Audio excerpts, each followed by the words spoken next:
तो सर, राजनीति के बारे में इस कमरे में जितने भी नौजवान बैठे हैं, उन्हें ये लगता है कि या तो यहाँ पर या राजनीति में घुसने के लिए या तो पैसा बहुत चाहिए या फिर कोई ऊपर का सपोर्ट बहुत चाहिए।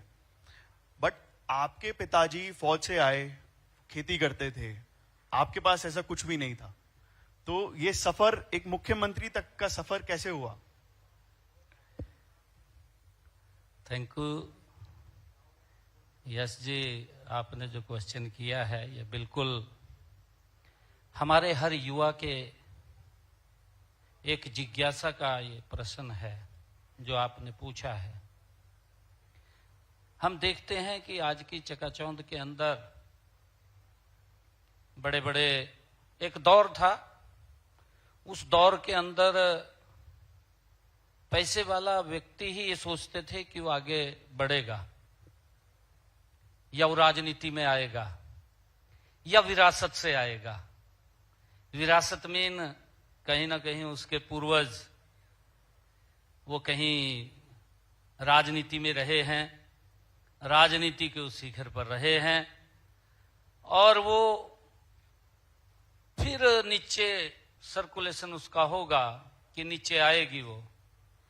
ऐसा विचार हमारे यूथ के मन में, हर व्यक्ति के मन में ये प्रश्न रहता है। परंतु यश जी, मैं आपको बताना चाहूंगा कि मैं एक साधारण परिवार से, आपने जैसा कहा है कि आप ये जानकारी लेकर के आए हैं, पिताजी आर्मी में थे, उनके साथ भी मुझे अलग अलग, क्योंकि आर्मी में फैमिली के साथ रहने का अवसर अलग अलग स्थानों पर मिला भी है। और उसके बाद जब मैं राजनीति के अंदर पार्टी के अपने कार्यालय के अंदर एंटर किया संगठन के माध्यम से, तो वहां पर मैं काम करता रहा और कभी मन में कोई इस प्रकार की इच्छा या अपेक्षा भी नहीं थी। मेरा मन ये था कि काम करना चाहिए और काम करते रहिए। जब व्यक्ति कोई धैर्य से काम करता रहता है तो आगे बढ़ता है। इसके अंदर हमें बिल्कुल संतुलन की भी जरूरत है और धैर्य की बड़ी जरूरत है। संतुलन भी हमें बना करके रखना चाहिए और धैर्य भी रखना चाहिए। हम धैर्य रखेंगे, कई बार होता है व्यक्ति जब सीढ़ी चढ़ता है, कोई दिक्कत आ जाती है सामने और सीढ़ी चढ़ता है तो वो नहीं चढ़ पाता, गिर जाता है, फिर दोबारा प्रयास करता है। मेरा जीवन भी यश जी इसी प्रकार का रहा है। मेरे पास कोई लिफ्ट नहीं थी कि मैं नीचे से बैठा और ऊपर चला गया। मेरे पास सीढ़ी थी, मैं उस सीढ़ी से चढ़ा हूं। आप ये देखिए, उस सीढ़ी से मैं धीरे धीरे करके आगे बढ़ा हूं। मैं जब कंप्यूटर उस टाइम आया था, मुझे बराबर ध्यान में है, आदरणीय नरेंद्र मोदी जी हमारे संगठन मंत्री थे, हरियाणा वो देखते थे, क्योंकि सबसे पहले वो कंप्यूटर लेकर के हमारा ऑफिस में पंचकुला भेजा था उन्होंने। पहली बार मैंने उसको ऑपरेट किया, कई प्रकार की बातें भी थी। परंतु व्यक्ति का जीवन सीखने का होना चाहिए। हमने हर समय के ऊपर उसको बहुत डीपली जा करके उसको देखा है। मैं यश जी आपको बताऊं, एक समय ऐसा आ गया था कि मैं स्क्रीन के ऊपर भी नहीं देखता था। मेरी उंगली को याद था भी मैंने क्या, दिमाग के अंदर अगर कोई विषय आ रहा है तो उंगली उसको ऑपरेट कर रही है और स्क्रीन पे देखने की जरूरत नहीं थी कि क्या लिख रहा हूं क्या नहीं लिख रहा। जो दिमाग के अंदर बात आ रही है तो स्क्रीन के ऊपर जा रहा है। इतनी प्रैक्टिस और इतना डीपली उसके अंदर जा करके लगातार मैंने कहा है कि व्यक्ति सीखने का, नई चीज आती है, नई चीज को हमने अडॉप्ट करना चाहिए, उसको सीखना चाहिए, उससे दूर नहीं जाना चाहिए। और जब हम नई चीज के साथ जुड़ेंगे, उसको सीखेंगे, तो हमारे जीवन को तो सरल करेगी, परंतु समाज को, आम जन को भी राहत देने का काम उसके माध्यम से होगा। आज आप देख भी रहे हैं कि एआई का जमाना है और एडवांस हो गया। कहां कंप्यूटर था, कंप्यूटर के बाद आज एआई आ गया। और एआई, आप कुछ भी सोच रहे हैं, कुछ भी बोल रहे हैं, वो आपके सामने प्रेजेंट कर रहे हैं उसको। आप अगर ये कहें कि मेरे सामने ये विषय पूरा डिटेल के अंदर आप लेकर के आइए, वो लेकर के आ जाएगा, आपकी पूरी प्रेजेंटेशन तैयार करेगा। आज कितना एडवांस हम आगे बढ़ रहे हैं, परंतु इसका लाभ हमें तो मिलता है, परंतु आम जन को, लोगों को भी इसका लाभ मिलता है। और मैंने कहा है कि हमारी कोई पारिवारिक ये परिस्थिति नहीं थी। हमारे यूथ के मन में ये जरूर जिज्ञासा रहती है कि पैसा होगा, राजनीतिक बैकग्राउंड होगी, तभी व्यक्ति आगे बढ़ सकता है, यूथ आगे बढ़ सकता है। और ये था भी, अगर एक दौर था, मैंने दौर की बात कही है बीच में, उस दौर में था भी, यूथ को इसीलिए उपयोग किया जाता था कि भाई आज रैली है, रैली में भर के ले जो नारे मरवाने हैं, नारों के लिए उपयोग करते थे। पोस्टर लगवाने हैं, पोस्टर के लिए उपयोग करते थे, यूथ का उपयोग करते थे। परंतु अगर वो इच्छा उसकी जाग जाए कि मैंने आगे बढ़ना है, तो उसकी इच्छा को मार नहीं दिया जाता था, कुचल भी दिया जाता था कि वो आगे ना बढ़े। इस प्रकार का एक सिस्टम, एक दौर था। परंतु एक छोटे से कार्यकर्ता के रूप में मैंने राजनीति में शुरू किया। कार्यालय में था, कार्यालय के बाद फिर अलग अलग स्थानों पे भी काम करने का मुझे अवसर मिला। अलग स्थानों के बाद फिर मुझे क्षेत्र में भी काम करने का अवसर मिला। और मैं बताना चाहता हूं, जब मैं पहली बार क्षेत्र में गया तो मेरे को यह कहा गया कि आपने चुनाव नहीं लड़ना, आपने चुनाव लड़वाना है। मैंने कहा ठीक है जी। ये मैं बात कर रहा हूं धैर्य की, कि व्यक्ति को धैर्य रखना चाहिए। मेरे को जब ये कहा गया कि आपने चुनाव लड़ना नहीं है, आपने चुनाव लड़वाना है, आप उसके अंदर, मैं अगर आपको, सारा हमारा युवा बैठा है, मैं आपके बीच में बताना चाहूंगा कि मैंने पार्टी को कहा ठीक है जी, मैं चुनाव लड़वाऊंगा, मैं लड़ूंगा नहीं। जो व्यक्ति को पार्टी ने टिकट दिया वो तो रात को 11 बजे घर चला जाता था, सो जाता था, परंतु मैं रात के 2 बजे तक गांव गांव घूमता रहता था। 2 बजे तक मैं घर पे नहीं जाता था, मैं घूमता रहता था। पार्टी के लिए बात करनी, किसी को मिलना, किसी से जोड़ना, ये लगातार मैं, नीतियों के बारे में बताना, मैं लगातार काम करता रहता था।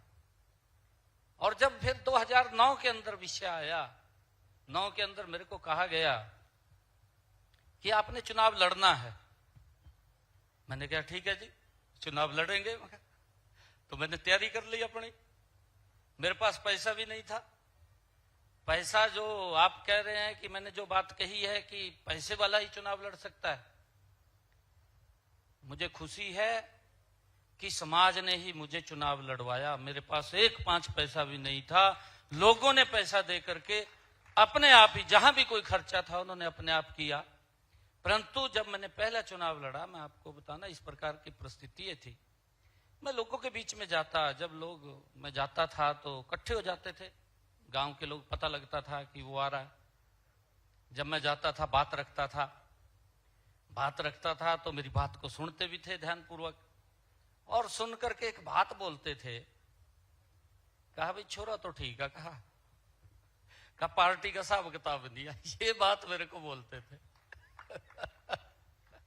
मैं उनको बोलता था, मैं कहा जी अगर आप मेरे साथ लग गए, बाद में बातचीत करते थे बैठ करके, उनके बीच में बैठ जाता था मैं, खाट के ऊपर ही। तो मैं उनको बोलता था कि अगर आप मेरे साथ लगेंगे तो हिसाब किताब बन जाएगा। और 2014 के अंदर फिर मैं दोबारा जब चुनाव लड़ा, बहुत बड़े मार्जिन से मैं चुनाव जीता, तो वही लोग सारे मेरे साथ लगे और हिसाब किताब बना दिया। ऐसा हिसाब किताब बना कि आज मोदी जी के नेतृत्व में भारत कहां पहुंचा है। कल्पना कीजिए 2014 से पहले की भारत के ऊपर आप नजर उठा करके देखिए किन चीजों का अभाव था। ये कोई मैं वैसे बात नहीं कर रहा हूं जी, हमारा यूथ बैठा है, ये बिल्कुल विचारणीय विषय है, चर्चा का विषय भी है। 2014 से पहले हमें अवश्य देखना चाहिए। 2014 आज 2026, एक जनरेशन बदलती है जी, पूरी जनरेशन बदलती है। जब 2014 था, आज 2026, हमारा यूथ उस टाइम मेरे ख्याल से होगा 8 साल का होगा, 10 साल का होगा।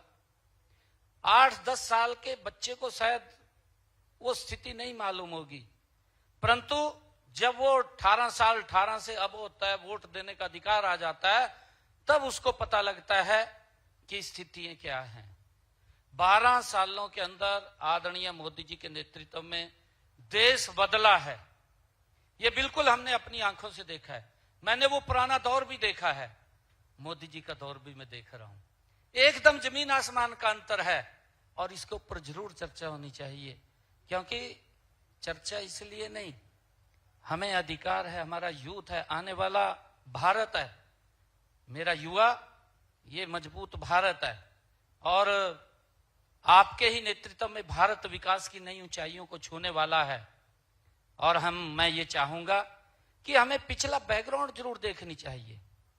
वो भी दौर था, अभी 15 अगस्त का स्वतंत्रता दिवस का हर्षोल्लास के साथ हम सब ने कार्यक्रम किया, याद किया उन क्रांतिकारी वीरों को जिन्होंने इस भारत की गुलामी की जंजीरों को काटने के लिए अपने आप को कुर्बान किया। हमने उनको याद किया, परंतु ठीक 15 अगस्त से पहले 14 अगस्त को क्या लोगों के साथ हुआ, उसको भी याद करना चाहिए, उसको भी नहीं भूलना चाहिए कि वो क्या कारण बने, किस कारण से एक हंसता खेलता परिवार अपने बच्चों के साथ रह रहा, अपने बगीचे में रह रहा, अपनी जमीन के ऊपर रह रहा, अपने घर के ऊपर रह रहा है, 1 घंटे के अंदर उसको यह बोल दिया जाता है कि आप छोड़ करके चले जाइए। क्या बीती होगी उसके ऊपर, उन बच्चों के ऊपर क्या बीती होगी, क्या स्थिति हुई है। स्थिति ये हुई है, मां से बच्चा भी छूट गया, नहीं मिल पाया, बच्चे को मां नहीं मिली, मां कहीं और चली गई, पता नहीं लगा उस इतना, वो इस प्रकार का दृश्य था। हमें बिल्कुल उसके ऊपर चर्चा करनी चाहिए। यश जी, आपने अच्छा कहा है कि मैं यही बात कह रहा हूं कि ये जरूरी नहीं है, व्यक्ति की विल पावर, व्यक्ति का इच्छा शक्ति और व्यक्ति का विजन। स्वामी विवेकानंद जी ने कहा है ना, उठो जागो और जब तक लक्ष्य प्राप्त ना हो तब तक रुको मत। ये स्वामी विवेकानंद जी ने कहा, उनसे हमें इस बात की सीख मिलती है। और हम अगर कोई लक्ष्य निर्धारित कर लेंगे, मैं ये मानता हूं जी, यश जी आपने भी कितना बड़ा साम्राज्य खड़ा कर दिया। आपकी आयु में अभी मन से बता रहे थे 26 साल, और आपका एक विजन था, उस विजन को आपने कितना आगे बढ़ाया है इस छोटी सी उम्र के अंदर। आपके पास विजन था, आपके पास वो नीति थी, आपके पास वो सोच थी, और उस सोच को आपने आगे बढ़ाया। मैं आपको बधाई देता हूं। ये अगर कोई भी युवा लक्ष्य निर्धारित कर लेगा, मैं नहीं मानता जी वो अपने लक्ष्य पे ना पहुंचे, वो पहुंच जाएगा। उसका विजन है उसके सामने, उसको और इधर उधर दिखाई नहीं देता। अगर इधर उधर देख लिया तो अपने रास्ते से ओझल हो जाएगा, वो रास्ते पे नहीं बढ़ पाएगा। अगर कहीं भी इधर उधर देखा, अगर आपका लक्ष्य ठीक है तो आप अपने लक्ष्य को जरूर प्राप्त करेंगे, ये हमें पूरा विश्वास है। मैं आज यही कहना चाहूंगा युवा साथियों को कि पैसा मायने नहीं रखता, साहब आपकी मेहनत मायने रखती है, आपका विजन मायने रखता है। आप जब पसीना बहाते हैं तो आज अगर देख रहे हैं दुनिया किस गति से बदल रही है, ये किसी का विजन है जी। किसी व्यक्ति ने एक बीज रोपा है, उस बीज अंकुरित हुआ है, अंकुरित होकर के वो वट का वृक्ष बना है। ये हम सोचते हैं कि थोड़ी देर के लिए कल्पना कीजिए, जहाज ऊपर उड़ रहा है, कल्पना है ना किसी व्यक्ति की, बिल्कुल बिल्कुल सर, किसी की सोच है ना जी, उड़ रहा है, ऊपर जा रहा है। तो ये हमारा लक्ष्य है जी, और हमने उसको स्ट्रेस करके उस लक्ष्य को निर्धारित करके आगे बढ़ना चाहिए। मैं सभी युवा साथियों से कहना चाहूंगा, देखिए कि पैसा कोई मायने नहीं है, हमारे पास वो ज्ञान, वो इच्छा शक्ति जी, और हमारे पास वो उस प्रकार का टारगेट होना चाहिए कि जिसको हम अचीव कर सके। मेहनत करेंगे तो ये कहा भी है, गीता के अंदर कहा है, ये तो पवित्र भूमि है गीता की, जी, कर्म ने व्याकृस्तु मां फलेषु कदाचन। ये भगवान श्री कृष्ण ने कहा है कि कर्म कर, फल की चिंता मत कर। इसी भूमि के ऊपर कहा है और पूरे मानवता को एक संदेश दिया है। भगवान श्री कृष्ण ने संदेश दिया, इसी भूमि से दिया है जी, कि अपना पराया नहीं है, आप काम करिए, मेहनत करिए, आगे बढ़ेंगे। ये आज आप देख रहे हैं, जिसके पास बैकग्राउंड भी नहीं थी, पैसा भी नहीं था और कोई राजनीतिक परिवार में व्यक्ति भी नहीं था जिसका मैंने सारा ले लिया हो, जी, परंतु एक एक सीढ़ी आगे बढ़ा हूं। सर मैं एक आपसे इंटरेस्टिंग सवाल पूछना चाहता हूं। आज हम सब लोग फाउंडर्स हैं और जब हम व्यापार करते हैं और छोटी उम्र में करते हैं, धैर्य से करते हैं, मेहनत से, बिना पैसे के, तो रोज के रोज फेलियर्स मिलते हैं सर, हर दिन हारते हैं और कभी कभी दिन वो हार को संभालना, उसको समेटना बहुत मुश्किल होता है। सर 2009 में नारायणगढ़ में आपने चुनाव लड़ा और आप वो चुनाव हारे। तो सर मैं चुनाव के बारे में नहीं पूछ रहा हूं, बट मैं ये पूछना चाहता हूं कि वो उसके अगली वाली जो रात होती है वो कैसी होती है? आपने किसी को फोन करा, कैसा फील हुआ? यस जी, मैं आपको बताना चाहूंगा, आपने 2009 का जिक्र किया है, मैंने अभी थोड़ी देर पहले उसके ऊपर चर्चा की है कि मेरे को कहा गया कि आपने चुनाव नहीं लड़ना, आपने लड़वाना है। व्यक्ति धैर्य रखता है, ठीक है जी, चुनाव लड़वाएंगे, लड़ेंगे नहीं। और फिर कहा गया कि आपने चुनाव लड़ना है, ये कहा गया भी आपने चुनाव लड़ना है, कहा गया मगर चुनाव लड़ेंगे जी। और जब मैं लोगों के पास मैंने कहा है, मैंने ये भी कहा भी जिसको हमने चुनाव लड़वाया था कि वो घर पे चला जाता था, मैं 2 बजे तक लगातार घूमता रहता था, क्योंकि जो राजनीति में कुछ साथी भी खड़े हो जाते हैं, खड़े करने पड़ते हैं साथी। हमें अपनी मेहनत के ऊपर विश्वास होना चाहिए जी। अभी मैंने कहा है ना, कर्मण्येवाधिकारस्ते मा फलेषु कदाचन, मैंने इस बात का जिक्र किया है।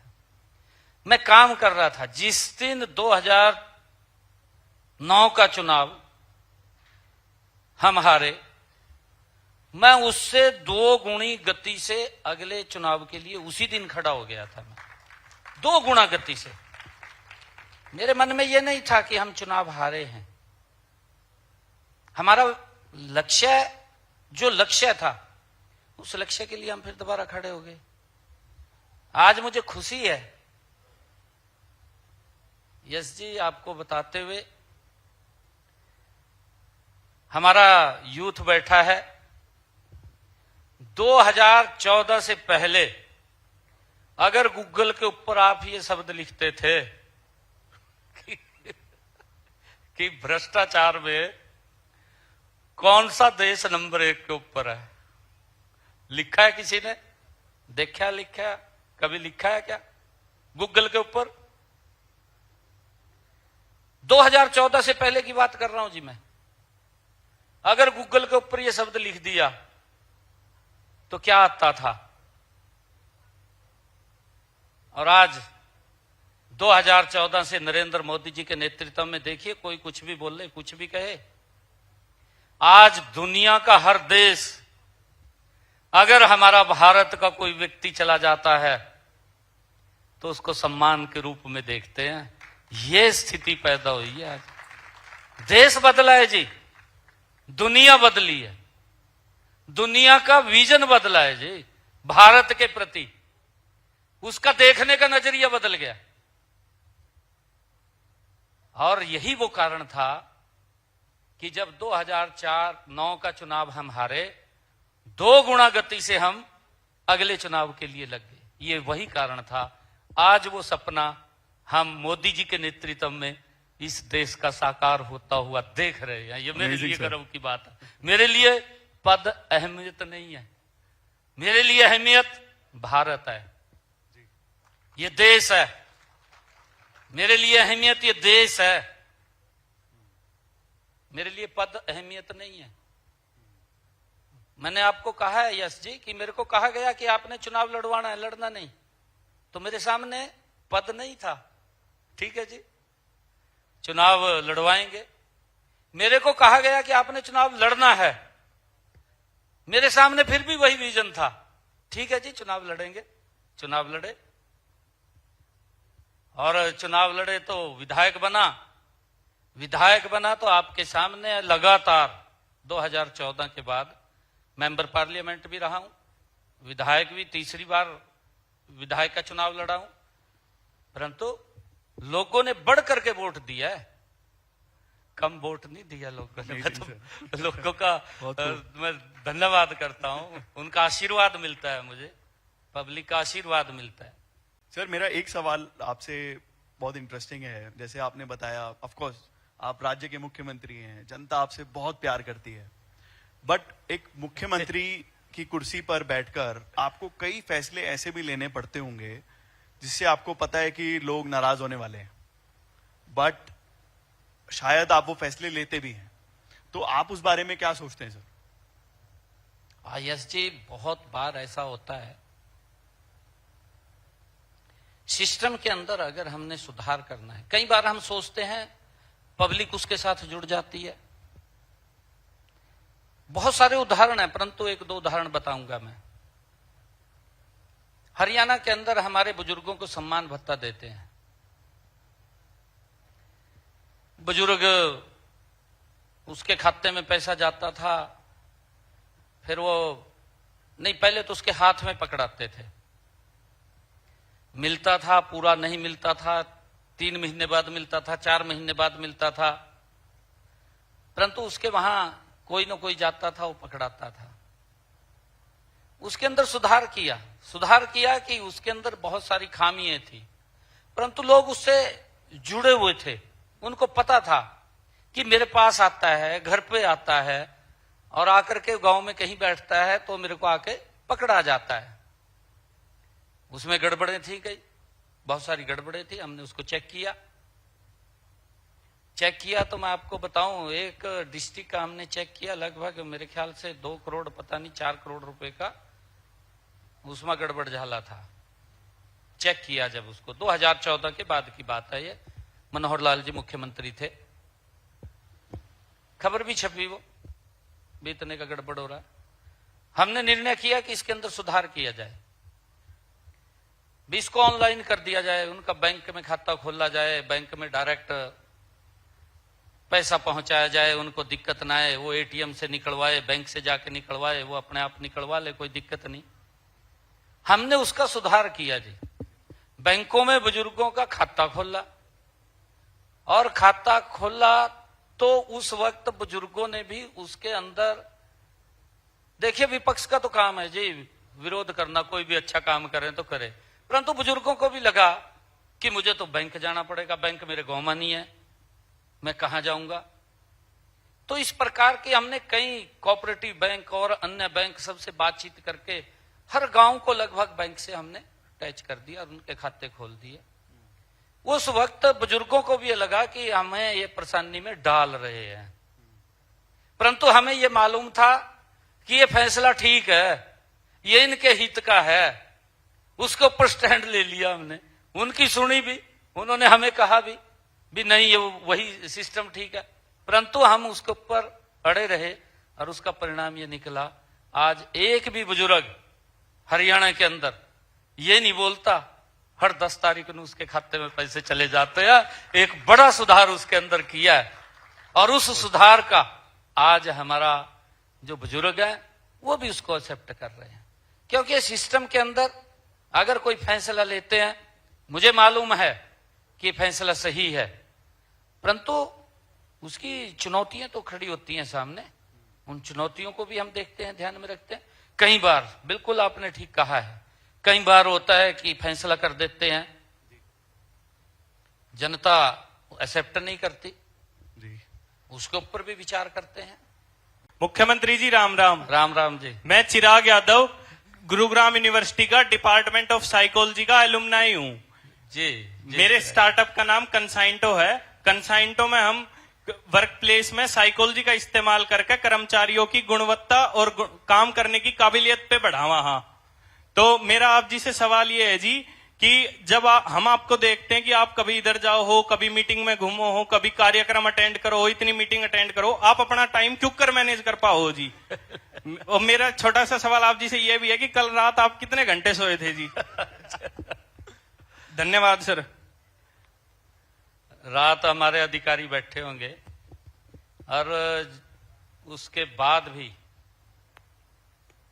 एक बैठक थी रात को, मेरे ख्याल से वो बैठक खत्म हुई 1 बजे के करीब। तो मैंने कहा, मैं कहा जी मैंने यूथ में जाना है, सवेरे 11 बजे शुरू हुई थी बैठक, को 1 बजे खत्म हुई। मैं कहा जी कभी मेरे को नींद लग जाना सवेरे, मैं कहा 9 बजे मेरा ये कार्यक्रम है ग्रीवेंस का। मेरा आपने जो बात कही है स्टार्टअप्स की, मैं आपको सबसे पहले तो बधाई देता हूं कि आपने अपने स्टार्टअप्स को आगे बढ़ाया है, इसके लिए बधाई है। सबसे व्यक्ति के जीवन में महत्वपूर्ण है समय की मैनेजमेंट।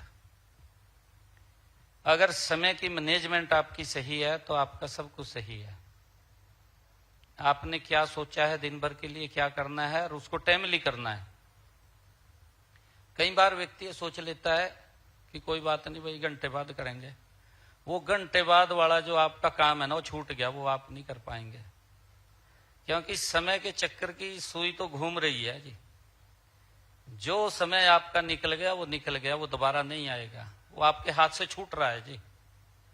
आप उस समय का सदुपयोग कितनी जल्दी कितनी गति से कर सकते हैं वो आपकी मैनेजमेंट के ऊपर है जी। और हमें उसको समयबद्ध काम को करना चाहिए, उसी में ही आपकी सफलता है, आप आगे बढ़ते हैं। कई बार ये कहते हैं ना भी हार गया, हारने से व्यक्ति को प्रेरणा मिलती है जी, जीत के बाद प्रेरणा नहीं मिलती, जीत के बाद तो वो उत्साहित हो जाता है।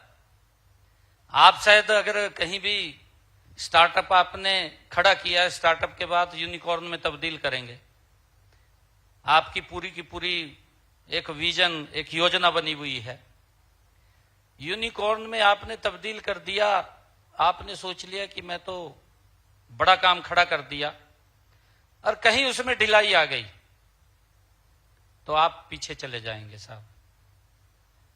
हमने इस बात का विशेष ध्यान रखना है, ये जीवन है व्यक्ति का, ये सीखने की निरंतर प्रक्रिया है, कोई पूर्ण नहीं है जी, कोई व्यक्ति पूर्ण नहीं है, हर व्यक्ति सीखने के लिए ही है, नई चीज आ रही है जी, हर व्यक्ति सीखता है, हर समय सीखता है। अगर हमने अपने सीखने की प्रक्रिया को छोड़ दिया तो साहब हम फिर पीछे चले जाएंगे। नई नई टेक्नोलॉजी, वो भी तो कहीं से आ रही है ना जी। नई टेक्नोलॉजी भी आ रही है तो उसको कोई तो पैदा कर रहा है। वो माइंड है ना जी, कोई ना कोई सोच रहा है, सोच करके खड़ा कर रहा है। और हमें नए की तरफ बढ़ना चाहिए, नया सोचना चाहिए। कभी भी ये मत सोचिए कि मैंने ये अच्छा कर दिया और अच्छा करिए। आप जितना बेटर करेंगे, जितना अच्छा आप करेंगे, आपकी उसी में सफलता है जी। और अपने समय की आप मैनेजमेंट ठीक रखेंगे तो ठीक रहेगा। क्योंकि मैं तो राजनीतिक व्यक्ति हूं, मेरे पास तो रात को 2 बजे भी कोई आ जा तो 2 बजे भी उठकर मैंने खड़ा होना पड़ेगा, उसकी बात सुननी पड़ेगी। मेरे पास तो कोई आ जाएगा तो मैं सुनूंगा उसकी बात को। और ये विषय भी है, मैंने जब ये मंच के ऊपर बोला, पिछले दिनों रात के मेरे ख्याल 12:30-1 बज रहा था, कुछ 4-5 युवा आए मेरे पास निवास पे जब आए तो मेरे को कहा कि कुछ लड़के आए हैं। मैं कहा मैं मिल लेता हूं। मैं मिलने चला गया। मिलने गया तो मैंने उनको पूछा, मैं कहा बताओ जी क्या बात है। मेरे को कहने लगे, कहा जी बात तो कुछ नहीं है, हम तो देखने आए थे भी 12 बजे कह रहे थे, भी 12 बजे भी मुख्यमंत्री मिलने कहा, भी आप मिल रहे या नहीं मिल रहे। मैंने कहा, मैं तो मिल रहा, आपके सामने खड़े आना। कहा हाँ जी खड़े आ। फिर सर मेरा आपसे ये प्रश्न है कि आज की, आपको ऐसा क्या लगता है कि आज की जो जनरेशन है उसके पास ऐसा क्या है जो आपके पास नहीं था, और आज आपके पास ऐसा क्या था उस समय में जो इस जनरेशन ने खो दिया है? यस जी, ये बड़ा जो सवाल आपने पूछा है, ये आपने बहुत एक हार्ट को टच करने वाला क्वेश्चन पूछा है कि आपके पास क्या था, इनके पास क्या नहीं है। यस जी, मेरे पास जब हम पढ़ते भी थे या काम करते थे, हमारे पास अभाव था, कई चीजों का अभाव था। और हमारे आज के यूथ के पास वो अभाव नहीं है। हमारे पास तब इंटरनेट भी नहीं था, परंतु आज आपके स्क्रीन के ऊपर हर चीज है, दुनिया से जुड़े हुए हैं आप। आपको दुनिया की हर मिनट में जानकारी है। आज सुविधाएं बहुत ज्यादा खड़ी हुई हैं, हमें उनको मैनेज करना है जी। एक बात मैं कह रहा हूं कि देखिए, हम अगर अपने लक्ष्य को निर्धारित करके चलेंगे, आप पीछे नहीं रहेंगे जी।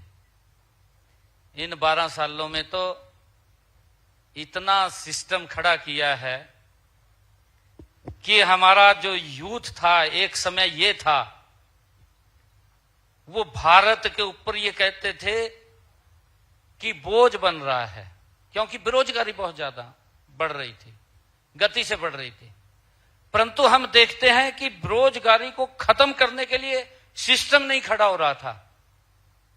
इन 12 वर्षों के अंदर अगर मैं हरियाणा की ही बात करूं, हरियाणा के अंदर हमारा गुरुग्राम किस लेवल पर खड़ा हुआ है, फरीदाबाद किस लेवल पर खड़ा हुआ है, हमारा जो मेवात का एरिया है, इंडस्ट्रियल जो बावल का क्षेत्र रेवाड़ी है, आप हिसार के अंदर देखेंगे। अभी मैंने बजट के अंदर ये बात कही थी कि हम 10 IMT और खड़े कराएंगे। सोनीपत को देखिए आप, सोनीपत के अंदर IMT खड़ा हो रहा है। कितनी बड़ी इंडस्ट्री वहां पे आई कि जिसके अंदर लगभग उसके साथ अगर छोटी इंडस्ट्री भी आएगी तो पूरा का पूरे क्षेत्र के अंदर वहां जगह नहीं रहेगी। हमने 10 IMT की घोषणा की थी। 10 IMT में से 2 की लैंड के ऊपर काम चल रहा है और 10 में से 6 के ऊपर गति से काम चल रहा है। और आने वाले समय के अंदर हमें आज ऐसा लग रहा है, एक समय युवा भारत के ऊपर वजन दिखता था और आज उसको युवा वजन नहीं, आज उसको प्रगति में दिखाई देता है। युवा आगे बढ़ता हुआ दिखाई देता है कि उसके पास ऑप्शन है, उसके पास काम करने के लिए सिस्टम है। अगर जब सिस्टम हमारे पास होगा और ये खड़ा होगा तो हमारे पास यूथ ये वजन नहीं है, ये हमारी प्रगति का आधार है, हमारी विकास का आधार है, हमारी विकास की गति को बढ़ाने का ये आधार है। हम उस तरफ सोच रहे हैं यूथ को। बहुत सुंदर सर, बहुत सुंदर सर। मैं आपके सामने अब एक केस स्टडी रखना चाहता हूं। मान लीजिए कि एक युवा है, रोहतक से है, और वो अपने परिवार को ये कहते हैं कि भाई मेरे को सरकारी नौकरी के पेपर नहीं देने, मुझे तो अपना कुछ स्टार्टअप बनाना है, लेकिन माता पिता मान नहीं रहे। तो आप किसकी तरफ हैं? देखिए, मैं तो हूं यूथ के साथ। यूथ के साथ इसलिए हूं मैं बताना चाहता हूं, मैं चाहता था बेटे को, मैं तू मेडिकल लाइन में जा। तो बेटा मेरे को कहने लगा, कहा पापा, कहा मैं मेडिकल लाइन में तो नहीं चलता। मैं क्या करागा बता?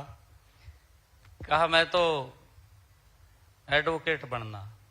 मैंने उल्ट का बोल लिया नहीं उसको, तुमने जो करना वो कर, मैंने नहीं उसको कहा। आज वो लॉ ही कर रहा, जो उसने सोचा है उसने वही कर रहा है। बिटिया ने जो सोचा है बिटिया वो कर रही है।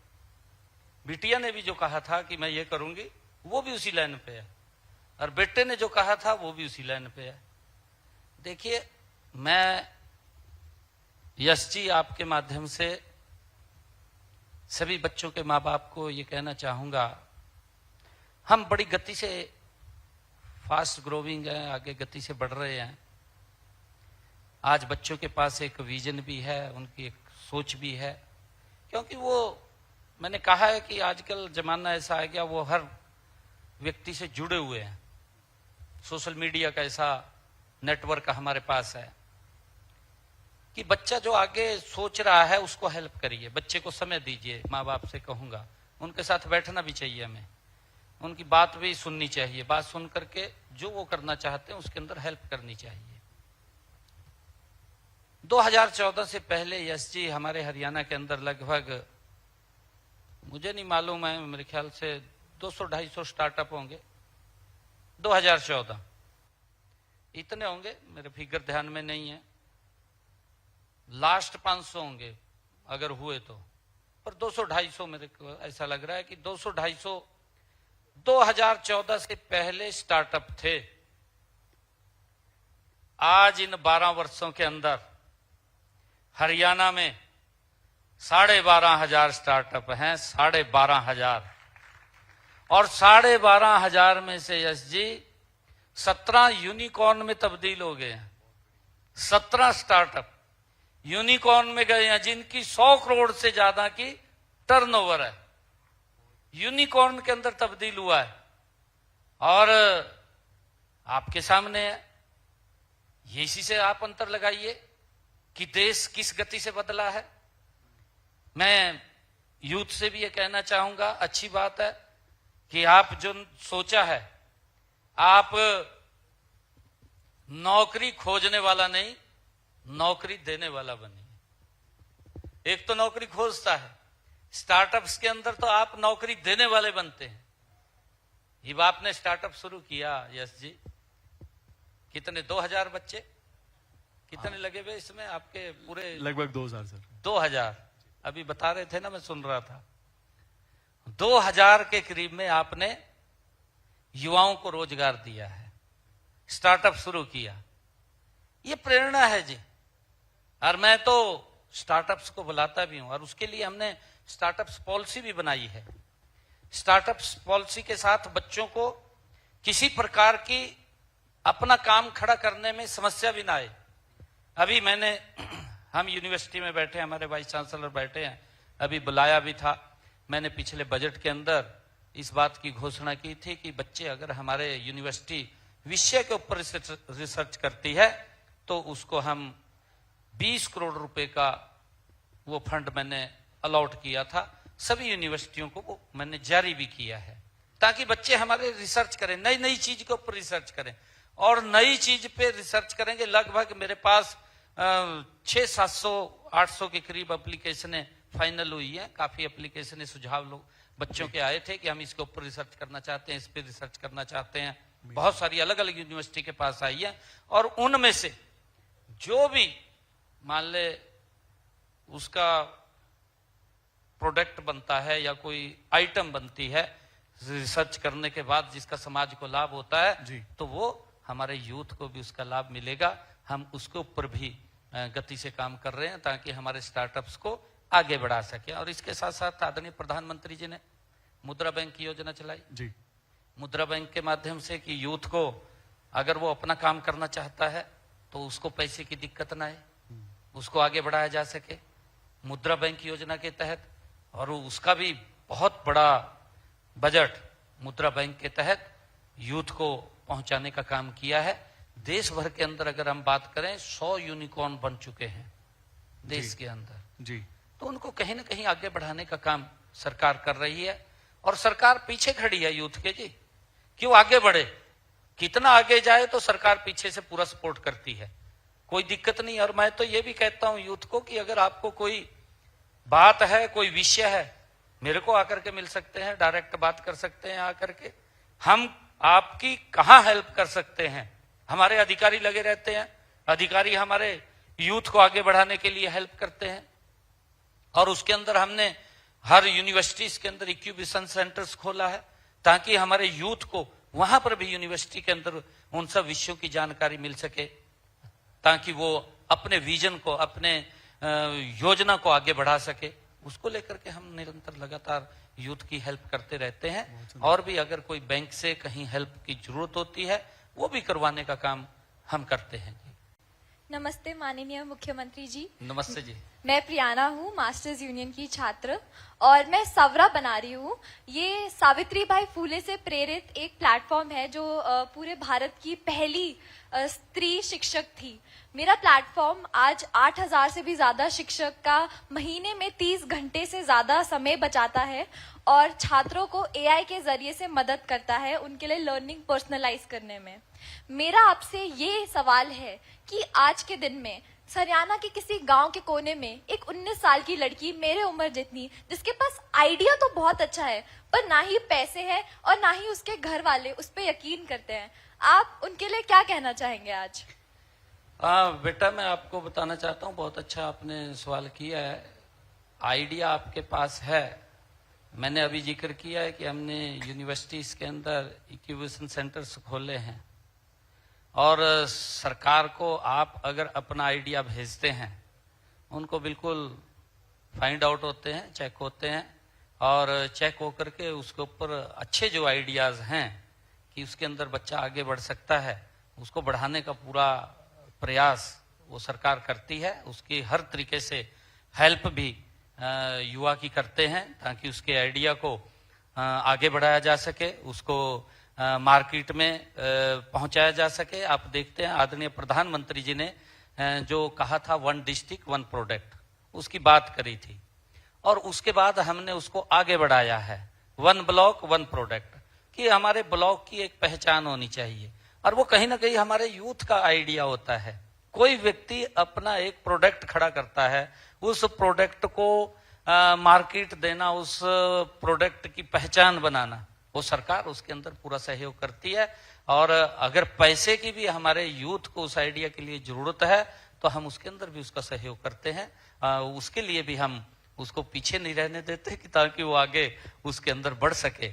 और मुझे खुशी है बताते हुए कि पिछले दिनों हमने, जैसे कोई स्टार्टअप खोलना चाहता है, पिछले दिनों की बात है, यहीं गुरुग्राम के अंदर मैंने जो हमारे बड़े इंडस्ट्रियलिस्ट थे उनको और स्टार्टअप्स को ज्वाइंट मीटिंग किया था कि जो हमारा स्टार्टअप्स है वो कुछ करना चाहता है, उसको कोई आइडिया की जरूरत है, हमारे इंडस्ट्रियलिस्ट से बात करें। हमने इसको लेकर के अब जो हमारी ITIs हैं, पॉलिटेक्निकल हैं, हमारी यूनिवर्सिटीज हैं, उनके साथ भी हमने जो हमारे बड़े इंडस्ट्रियलिस्ट हैं उनको कहा है कि आप एक एक ITI को अडॉप्ट कीजिए।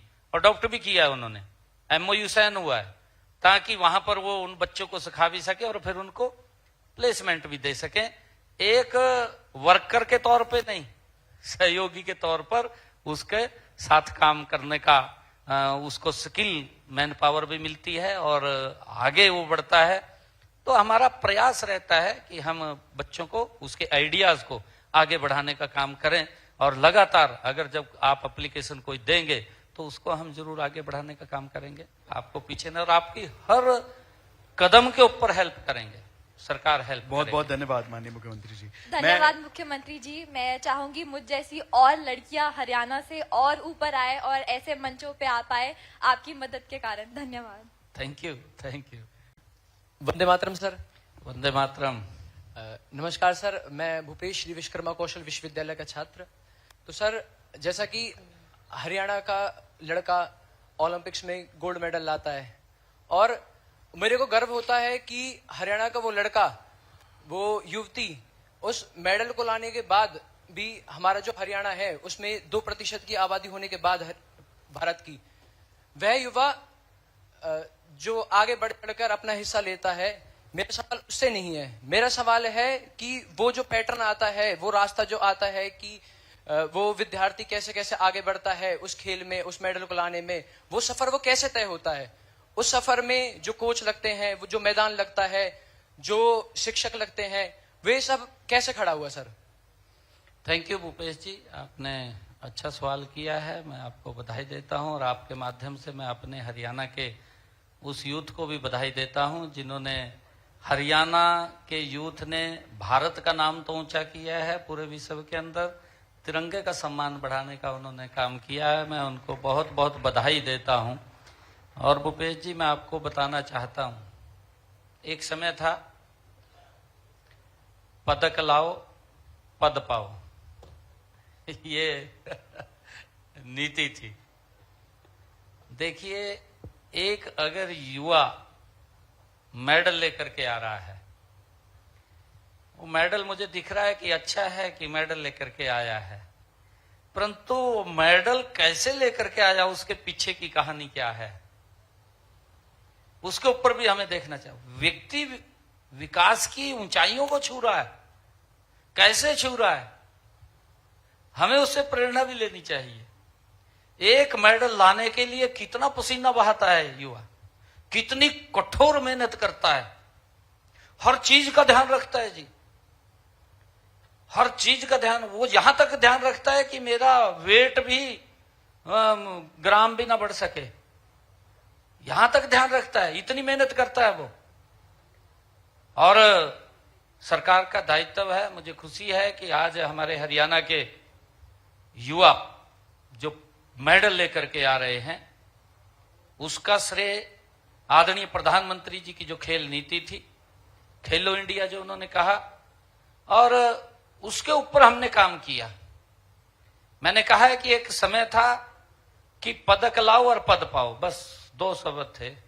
मैंने एक दिन प्रेस में बोल दिया जब ये हमारे युवा मेडल लेके आए, तो मेरे को कहने लगे विपक्ष के कुछ लोग, कहा जी पॉलिसी पड़ी नहीं है मुख्यमंत्री तक। मैं कहा भाई तय पड़ा दे मेरे को, क्या थी तेरी पॉलिसी, हमें बता दो।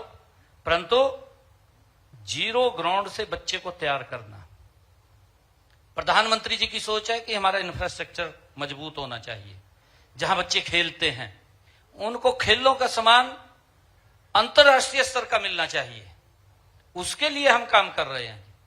हम हमारे जो खेल स्टेडियम है, लगातार आप लोग देख रहे हैं, खेल स्टेडियमों को मजबूत कर रहे हैं, नए खड़े हो रहे हैं, और उसके साथ साथ मैं आपको बताना चाहता हूं उनके लिए कोचों की जो व्यवस्था आपने कही है। और जब हम खेल नर्सरियां हमने हरियाणा के अंदर खोली हैं जी, लगभग 1400, 1450, 1500 खेल नर्सरियां हरियाणा में चल रही हैं। 40,000 के करीब बच्चे उसके अंदर, खेल नर्सरी के अंदर, वो अपने कैरियर को आगे बढ़ा रहे हैं। जो बच्चा 8 साल से लेकर के 14 साल तक है, उसको हम स्टाइफंड के रूप में 1500 रुपए दे रहे हैं। जो बच्चा 15 से लेकर के 19 साल तक है उसको 2000 रुपए दे रहे हैं। अगर बच्चा हॉस्टल में रह करके अपनी प्रैक्टिस कर रहा है उसको डाइट का भी 500 रुपए दे रहे हैं। ये सिस्टम अगर खड़ा हुआ है तो उसका परिणाम है कि मजबूत जो खेल नीति बनी है उसका ये परिणाम है कि जब खेल होते हैं, अभी आपने देखा है जब ये गेम हुए 13 मेडल आए, 13 में से हमारे 7 मेडल हरियाणा का युवा लेकर के आया है। ये हमारे लिए बड़े गर्व की बात है। ये बहुत गोल्ड मेडल के अंदर बड़ी संख्या हमारा यूथ लेकर के आया है और इसका मेन कारण है कि यूथ को वो सुविधा उपलब्ध कराना। हम उसकी तरफ भी ध्यान करते हैं कि वो गलत रास्ते पे न चला जाए, उसका भी ध्यान रखते हैं और उसको आगे बढ़ाने का काम, चाहे कोचेज की व्यवस्था, अंतर्राष्ट्रीय स्तर के ऊपर भी अगर कोच की आवश्यकता पड़ती है तो वो भी उपलब्ध कराने का काम हम करते हैं। और लगातार हम आगे जो 2036 का ओलंपिक का खेल भारत के अंदर होगा तो उसके लिए हम ये चाहते हैं कि हम इस प्रकार का अपना युवा खड़ा करेंगे जिससे कि हरियाणा जब मेडलों की संख्या होगी तो सबसे ज्यादा अगर संख्या आएगी तो हरियाणा से आएगी। उसके लिए हम काम कर रहे हैं। हम उसके ऊपर नहीं छोड़ा यूथ को कि पदक लाओ और पद पाओ। हम सरकार के अंदर नौकरी देने का भी लगभग 250 ज्यादा युवाओं को सरकार में नौकरी दी है, कैश प्राइज दिया है। लगभग 750 करोड़ रुपया इन पिछले ये 12 वर्षों के अंदर हमने खिलाड़ियों को उनके ऊपर खर्च करने को, उनको देने का काम किया है, जो हमारे बच्चे गोल्ड मेडल लेकर के आए हैं, ताकि और बच्चे भी उनसे प्रेरणा लेकर के आगे बढ़े। मैंने कहा है कि हमें मेहनत करनी पड़ेगी। जो गोल्ड मेडल लेकर के आ रहा है, जब तालियां बजती हैं तो तालियां उसकी मेहनत को बजती हैं, गोल्ड मेडल को नहीं, जो उसने पसीना बहाया है और पसीना बहा करके वो मेडल देश के नाम लेकर के आया है। मैं उन सबको बहुत बहुत बधाई देता हूं। सरकार उसके ऊपर गति से काम कर रही है। बहुत बहुत धन्यवाद, धन्यवाद सर। नमस्ते माननीय मुख्यमंत्री जी, मेरा नाम मृणाल चौधरी है। मैं मानव रचना बीटेक 3rd ईयर का छात्र हूं।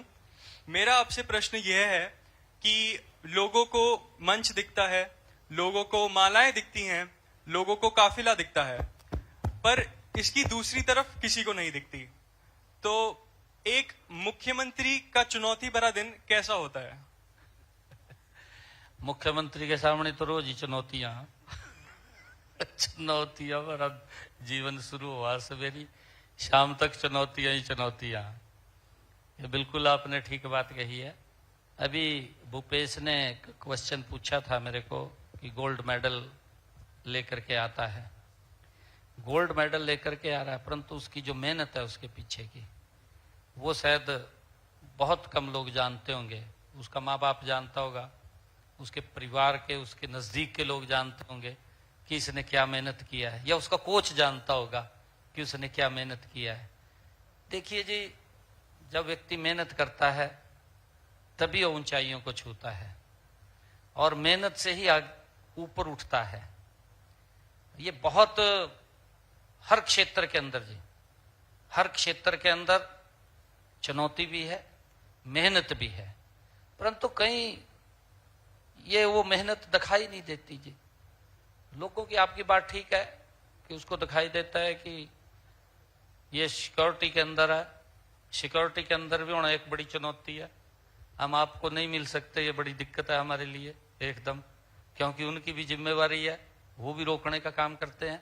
परंतु हर चीज के अंदर ये हमारे लिए चुनौती है। एक चुनौती मैं आपको बताना चाहता हूं, सबसे बड़ी हमारे सामने क्या थी कि हमारे यहां बच्चा जो पढ़ता था, मेहनत करता था, परंतु जब रिजल्ट आता था तो पीछे रह जाता था। एक बड़ी एक कुरीति भी थी और ये चुनौती भी थी और ये बच्चे की मेहनत का भी था। आप देखिए कि बच्चे ने बड़ी मेहनत की, पढ़ा, नौकरी नहीं लगी, टेस्ट क्लियर कर लिया, उसको पता है कि मेरा फर्स्ट आया हूं मैं, उसको ये भी पता है। मेरे को 2014 के बाद जब मैं मंत्री बना, बहुत सारे यूथ इस प्रकार के मिलने के लिए आए, अलग अलग समय के अंदर, कहने लगे जी हमने तो आस ही छोड़ दी थी, परंतु कहा ये आपकी सरकार आई, 4 बार मैंने टेस्ट दिया, चारों बार कहा मैं नौकरी नहीं लग गया, कोई और लग गया, मैं नंबर 1 के ऊपर आता था। कहा आपकी सरकार आएगी जी, मैंने सोचा भी मेरा अंतिम समय रह गया, मैं तो कहा आस ही छोड़ दी थी भी मेरा कुछ नहीं होने वाला। मैंने कहा जब आपकी सरकार आई तो मैंने फिर टेस्ट दे दिया, भी लब ये लास्ट आ, देख ले भी क्या होगा। कहा जब रिजल्ट आया सबसे पहला मेरा नाम आया, सबसे पहला मेरा नाम आया उसके अंदर। ये एक चुनौती है जी, और वो बच्चे की मेहनत है। बच्चे की जो मेहनत है उस चुनौती को हमने स्वीकार किया कि बच्चे की मेहनत को हम पीछे नहीं रहने देंगे, उसको आगे बढ़ाने का काम करेंगे।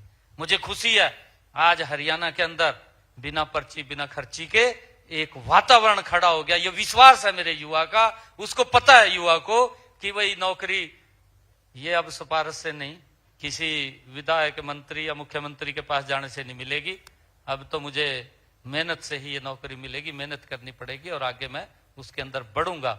ये हमने उसके विश्वास को जगाया, उसके माँ बाप के विश्वास को जगाया है। ये मेहनत है, परंतु उस बच्चे की मेहनत को कोई देखता नहीं कि उसने कितनी मेहनत की है। जब वो मेहनत करता है तभी वो ऊपर आता है, और उसको आगे बढ़ाना ये सरकार का दायित्व है। हम देखते हैं कि इसके पीछे बहुत सारी चुनौतियां भी होती हैं हमारे जीवन में, परंतु उन सब चुनौतियों को आगे बढ़ाते हुए हम निरंतर आगे बढ़ते रहते हैं, काम करते रहते हैं। और उसके अंदर सबसे बड़ा जो सहयोग और आशीर्वाद मिलता है वो जन का आशीर्वाद मिलता है। जब जन का आशीर्वाद होता है तो हम बड़ी से बड़ी चुनौती को भी पार कर देते हैं, कोई दिक्कत नहीं आती है।